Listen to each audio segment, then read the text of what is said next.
ओम शांति। ओम शांति। आज बाबा के 7/5/23 के बाबा के महावाक्य प्रातः मुरली ओम शांति या वक्त बाप दादा। रिवाइज मुरली है 26/11/1994 की। परमात्म पालना और परिवर्तन शक्ति का प्रत्यक्ष स्वरूप सहज योगी जीवन है। परमात्म पालना और परिवर्तन शक्ति का प्रत्यक्ष स्वरूप है सहज योगी जीवन। आज बाबा ने बताया है फिर इसके बारे में। आज बाप दादा हर एक बच्चे के मस्तक पर विशेष श्रेष्ठ भाग्य की 3 लकीरें देख रहे हैं। सर्व बच्चों का भाग्य तो सदा सर्वश्रेष्ठ है ही, लेकिन आज विशेष 3 लकीर चमक रही है। एक है परमात्म पालना के भाग्य की लकीर और दूसरी है बेहद के ऊंचे पढ़ाई के भाग्य की लकीर। तीसरी है श्रेष्ठ मत प्राप्त होने के भाग्य की लकीर। चाहे लौकिक चाहे अलौकिक चाहे एक को इस जीवन में ये 3 प्राप्तियां होती ही हैं हर एक को। बाबा ने बताया 3 लकीर बताई। पहली कौन सी बताई? परमात्म पालना के भाग्य की लकीर और दूसरी बेहद के ऊंचे तो ऊंच पढ़ाई के भाग्य की लकीर। तीसरी है श्रेष्ठ मत प्राप्त होने के भाग्य की लकीर। चाहे लौकिक चाहे अलौकिक हर एक को इस जीवन में ये तीनों प्राप्तियां होती हैं। पालना भी मिलती, पढ़ाई भी मिलती और मत भी मिलती है। इन तीनों द्वारा ही हर आत्मा अपना वर्तमान और भविष्य बनाने के निमित्त बनती है। आप सभी श्रेष्ठ आत्माओं को किसकी पालना मिल रही है? परमात्म पालना के अंदर हर सेकंड पल रहे हो। जैसे परम आत्मा ऊंचे तो ऊंच है, तो परमात्म पालना की पालना भी कितनी श्रेष्ठ है। और इस परमात्म पालना के पात्र कौन बने हैं और कितने बने हैं? सारे विश्व की आत्माएं बाप कहती हैं, लेकिन पालना और पढ़ाई के पात्र नहीं बनती हैं। और आप कितनी थोड़ी सी आत्मा इस भाग्य के पात्र बनती हो। सारे कल्प में ये थोड़ा सा समय परमात्म पालना मिलती है। देवी पालना, मानव पालना ये तो अनेक जन्म मिलती है, लेकिन ये श्रेष्ठ पालना अब नहीं तो कब नहीं। ये संगम पर मिलेगी ना, श्रेष्ठ पालना अब नहीं तो कब नहीं। ऐसे श्रेष्ठ भाग्य की श्रेष्ठ लकीर सदा अपने मस्तक में चमकते हुए अनुभव करते हो ना। कोई भी प्राप्ति सदा करना चाहते हो या कभी कभी करना चाहते हो, तो प्राप्ति का पुरुषार्थ सदा चाहिए या कभी कभी चाहिए, और सदा तीव्र चाहिए या कभी साधारण और कभी तीव्र। प्रैक्टिकल क्या है? चाहना और प्रैक्टिकल में अंतर हो जाता है ना। सोचते तो बहुत हो, लेकिन समर्थी में कम रखते हो। चाहना समर्थी में कम रख, सोचना स्वरूप बनना है या समर्थी स्वरूप बनना है। समर्थी स्वरूप बनने वाले हो ना, तो एक बात भी समर्थी में रखो कि अमृत बेले आपको उठाने वाला कौन है? बाबा प्यार का सागर उठाता है ना। दिन का आरंभ कितना श्रेष्ठ है, और बाप स्वयं मिलन मनाने के लिए बुलाते हैं, रो रिहान करते हैं, शक्तियां भरते हैं, तो हर दिन का आदि कितना श्रेष्ठ है। बाप की मोहब्बत से उठते हो कि कभी कभी मजबूरी से भी उठते हो? यथार्थ तो मोहब्बत के गीत आपको उठाते हैं। अमृत बेले से बाप कितना स्नेह से बुलाते हैं, उठाते हैं। मीठे बच्चे, प्यारे बच्चे, आओ बच्चे। तो जिसका आदि इतना श्रेष्ठ है, तो मध्य और अंत क्या होगा? श्रेष्ठ होगा ना। बाप दादा देख रहे थे कि कितना पालना का भाग्य वर्तमान समय बच्चों को प्राप्त है। जितना प्राप्त है उतना फायदा उठाते हो। सौपन में भी संकल्प मात्र नहीं था कि इतने भाग्य के हम पात्र बनेंगे। सोचने से बाहर था, लेकिन मिला कितना सहज है। बाप के प्यार की पालना का प्रैक्टिकल स्वरूप ही है सहज योगी जीवन। जिससे प्यार होता है उसके लिए मुश्किल परिस्थिति या मुश्किल कोई भी बात देखी सुनी नहीं जाती है। तो बाप ने भी मुश्किल को सहज बनाया है ना। सदा सहज है ना, तो सदा ही पुरुषार्थ की गति तीव्र हो। आज बहुत अच्छा पुरुषार्थ है और कल थोड़ी परसेंटेज कम हो गई, तो क्या सदा सहज कहेंगे? सदा मुश्किल कौन बनाते हैं? हम खुद स्वयं ही तो बनाते हैं ना। कारण क्या है? सोचने की तो आदत है, लेकिन समर्थी स्वरूप के संस्कार कभी इमरज रखते हो, कभी मर्ज हो जाते हैं। क्योंकि समर्थी स्वरूप सो समर्थ स्वरूप, सोचना यह समर्थी स्वरूप नहीं है, समर्थी है। समर्थी है। विसमर्थी में क्यों आ जाते हो? आदत से मजबूर हो जाते हो ना। अगर मजबूत नहीं तो मजबूर हो जाएंगे। जहां मजबूत है वहां मजबूरी नहीं है। जब ओरिजिनल आदत विसमर्थी की नहीं है, आदिम समर्थी स्वरूप प्रारब्ध प्राप्त करने वाली देवताएं हो, योग लगाने का पुरुषार्थ नहीं करते, लेकिन समर्थी स्वरूप की प्रारब्ध प्राप्त करते हो। तो आदि में भी समर्थी स्वरूप का प्रत्यक्ष जीवन है। और अनादि आत्मा जब आप परम धाम से आई तो आप विशेष आत्माओं के संस्कार स्वतः ही समर्थी स्वरूप हैं। और अंत में संगम पर भी समर्थी स्वरूप बनते हो ना। तो अनादि, आदि और अंत तीनों ही काल समर्थी स्वरूप हैं। विसमर्थी तो बीच में आई, तो आदि अनादि स्वरूप सहज होना चाहिए या माध्यम का स्वरूप। सोचते हो कि हाँ मैं आत्मा हूँ, लेकिन समर्थी स्वरूप हो, चलना, बोलना, देखना, उसमें अंतर पड़ जाता है। तो ये समर्थी में रखो कि हम परमात्म पालना की अधिकारी आत्माएं हैं। बाप दादा चार्ट चेक करते हैं तो लकीर कभी ऊंची और नीची होती रहती है ना, कभी नीची और कभी ऊंची होती रहती है। कभी कोई दाग होता है, कभी जीवन के कागज में कोई दाग नहीं भी होता है, और कोई समय दाग ही दाग है। एक पीछे दूसरा, दूसरे के पीछे तीसरा दाग ही नजर आता है ना। क्यों? एक तो गलती हो जाती है, लेकिन गलती होने के बाद भी उसी गलती को सोचते ही रहते हो, तो दाग पर दाग लगते रहते हैं। तो बाबा ने कहा क्यों, क्या, कैसे, ऐसे नहीं वैसे, कोई कई रूप से बात को छोड़ते ही नहीं हो। बात आपको छोड़कर चली जाती है, लेकिन आप बात को नहीं छोड़ते हो। जितना समय सोचने स्वरूप बनते हो ना, यथार्थ समर्थी स्वरूप नहीं बनते हो, तो दाग के ऊपर दाग लगते जाते हैं। पेपर का टाइम कम होता है, लेकिन व्यर्थ सोचने का संस्कार होने के कारण पेपर का टाइम बढ़ा देते हो।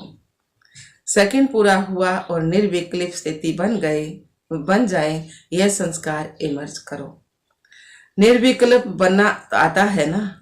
अपने श्रेष्ठ भाग्य को समर्थी में लाकर सदा हर्षित रहो। अपने परमात्म पालना को सदा बार बार समर्थी में लाओ। सुनना भी आता है, सोचना भी आता है, लेकिन फर्क क्या पड़ जाता है? बाप दादा बच्चों का खेल देखते रहते हैं। सारे दिन में क्या क्या खेल करते हैं, ये रात्रि को चेक करते हो ना। माँ के खिलौने बड़े आकर्षण वाले होते हैं, तो उन खिलौनों से खेलने लग जाते हो। पहले तो बहुत प्यार से माँ खेल कराती है, और खेल कराते कराते जब हार खिलाती है तब होश मारते हो। मेजोरिटी में एक विशेष शक्ति की कमी रह जाती है। कभी बहुत अच्छे चलते हो, कभी चलते हो, कभी उड़ते हो, आगे बढ़ते हो, लेकिन फिर नीचे क्यों आ जाते हो? इसका विशेष कारण क्या? परिवर्तन शक्ति की कमजोरी है। अपने में परिवर्तन शक्ति लाने की कमजोरी है ना। समझते भी हो कि ये यथार्थ नहीं है, ये अच्छा काम नहीं है, लेकिन परिवर्तित होने की कमी हो जाती है। ब्राह्मण जीवन में परिवर्तन में आ गए। अब कोई कहेंगे कि मैं ब्राह्मण नहीं हूं। सभी अपने को बीके लिखते हो ना कि हम ब्राह्मण हैं। यह समझते हो ना, ब्राह्मण जीवन में जो परीक्षाएं आती हैं उसमें परिवर्तन करने की शक्ति आवश्यक होती है। जब व्यर्थ संकल्प चलते हैं तो समझते भी हो कि ये व्यर्थ है, लेकिन व्यर्थ संकल्पों का बहाव इतना तेज होता है जो अपने तरफ खींचता जाता है। जैसे नदी व सागर का बहुत फोर्स होता है, तो कितना भी अपने को रोकने की कोशिश करते हैं, लेकिन फिर भी बहते जाते हैं।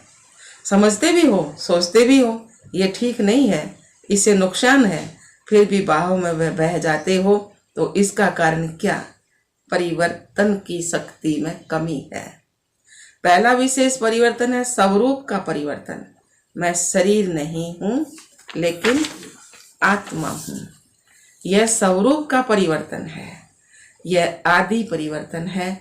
इसमें भी चेक करो तो जब देह भान का पुरुष होता है ना, तो आत्म अभिमानी के स्वरूप में टिक सकते हो या बह जाते हो। अगर सेकंड में परिवर्तन शक्ति काम में आ जाए तो समय संकल्प कितना बच जाता है, वेस्ट से बेस्ट में जमा हो जाता है। पहली परिवर्तन शक्ति है स्वरूप का परिवर्तन और स्वभाव का परिवर्तन। पुराना स्वभाव पुरुषार्थी जीवन में धोखा देता है।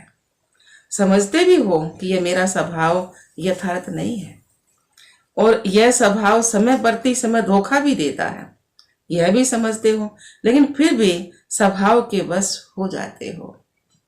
फिर अपने बचाव के लिए कहते हो कि मेरा भाव तो नहीं था, मेरा स्वभाव ऐसा है, मैं चाहता तो नहीं था, चाहती तो नहीं हूं, लेकिन मेरा स्वभाव है। ब्राह्मण बन गए तो जन्म भी बदल गया ना, तो स्वभाव भी बदलना पड़ेगा। संबंध बदल गया, माँ बाप बदल गए, परिवार बदल गया, लेकिन स्वभाव नहीं बदला। फिर रॉयल शब्द कहते कि मेरी नेचर है ना, तो पहली कमजोरी स्वरूप का परिवर्तन, और दूसरा स्वभाव का परिवर्तन, और तीसरा संकल्प का परिवर्तन। सेकंड में व्रत को समर्थ में परिवर्तन करो। कई समझते हैं बस आधे घंटे का तूफान था, आधा घंटा 15 मिनट चला, लेकिन आधा घंटा व 15 मिनट की कमजोरी संस्कार बना देती है ना। जैसे शरीर में अगर कोई बार बार कमजोर होता रहे तो सदा के लिए कमजोर बन जाती है ना। तो 15 मिनट कोई कम नहीं है। संगम युग का एक एक सेकंड वर्षों के समान है। तो ऐसे अलबेले नहीं बनो। बल थोड़ा ही चला, लेकिन गवाया कितना?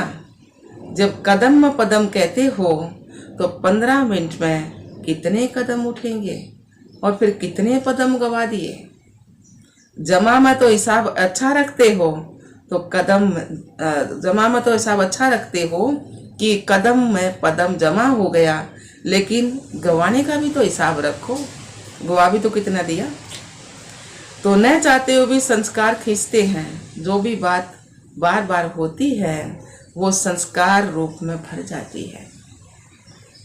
तो संकल्प परिवर्तन करो, सिर्फ सोचते नहीं रहो करना नहीं चाहिए, हो गया क्या करूं, नहीं, सोचो और करके दिखाओ। कहते हो बीती को बिंदी लगाओ, एक दो को ज्ञान देते हो ना, कोई आकर बात करेंगे तो कहेंगे ठीक है बिंदी लगा दो, लेकिन स्वयं बिंदी लगाते हो? बिंदी लगाने के लिए कौन सी शक्ति चाहिए? परिवर्तन शक्ति। परिवर्तन शक्ति वाला सदा ही निर्मल और निर्माण रहता है। जैसे पहले भी बाप दादा ने सुनाया है कि मोल्ड होने वाला ही रियल गोल्ड है। मोल्ड होने वाला ही रियल गोल्ड, सोने जैसा रियल गोल्ड की निशानी है, वो मोल्ड हो जाएगा। तो चेक करो कि परिवर्तन शक्ति समय पर काम आती है या समय बीत जाने के बाद सोचते ही रहते हैं। तो परिवर्तन शक्ति को बढ़ाना है। जिसमें परिवर्तन शक्ति है वो सबका प्यारा बनता है, विचारों में भी सहज रहेगा। आगे बढ़ते सेवा में रहते हो ना, सेवा में भी विघ्न रूप क्या होता है? मेरा विचार, मेरा प्लान, मेरी सेवा इतनी अच्छी होते हुए भी मेरा क्यों नहीं माना गया? तो उसका शरीर तो उसको रियल गोल्ड कहेंगे।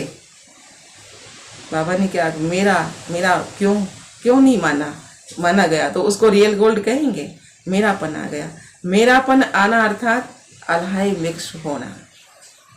जब रियल गोल्ड में अलाई मिक्स हो जाता है तो वो रियल रहता है, उसका मूल्य रहता है, कुछ मूल्य नहीं रहता ना। कितना फर्क पड़ जाता है। तो समय और वायुमंडल को परख कर अपने को परिवर्तन करना है, इसकी अब आवश्यकता है। मोटी मोटी बातों में परिवर्तन करना तो सहज है, लेकिन हर परिस्थिति में, हर संबंध संपर्क में समय और वायुमंडल को समझ स्वयं को परिवर्तन करना है। यही नंबर 1 बनना है। ये नहीं सोचो कि फलाना भी समझे ना, ये भी तो परिवर्तन करे ना, सिर्फ मैं ही परिवर्तन करूं क्या?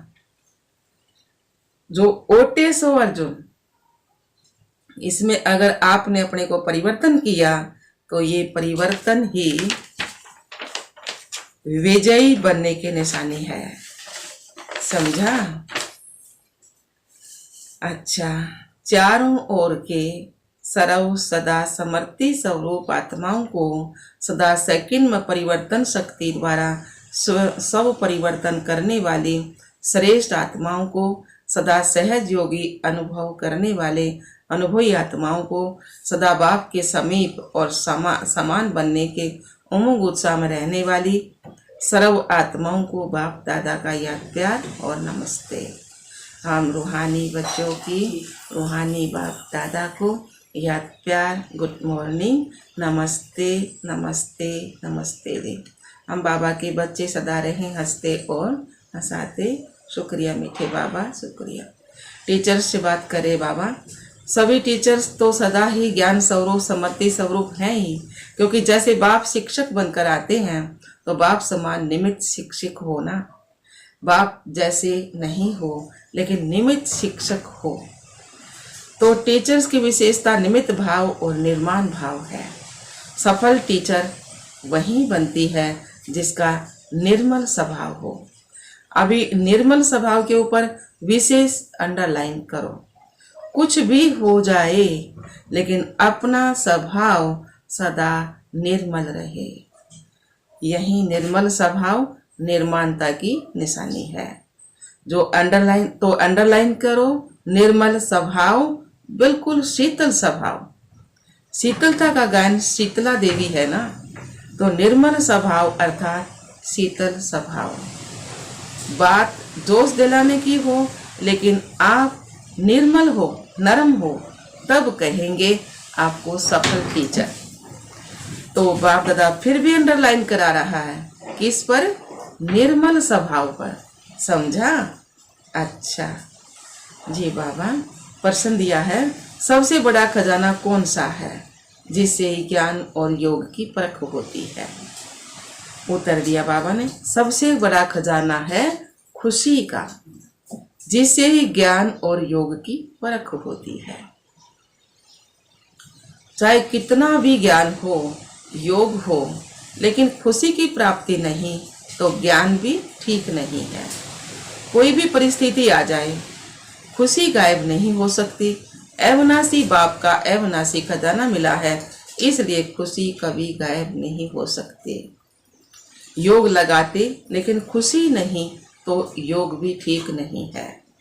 आपकी खुशी देख दूसरे आपसे पूछें क्या आपको क्या मिला है। यही ज्ञान और योग की प्रत्यक्षता का साधन है।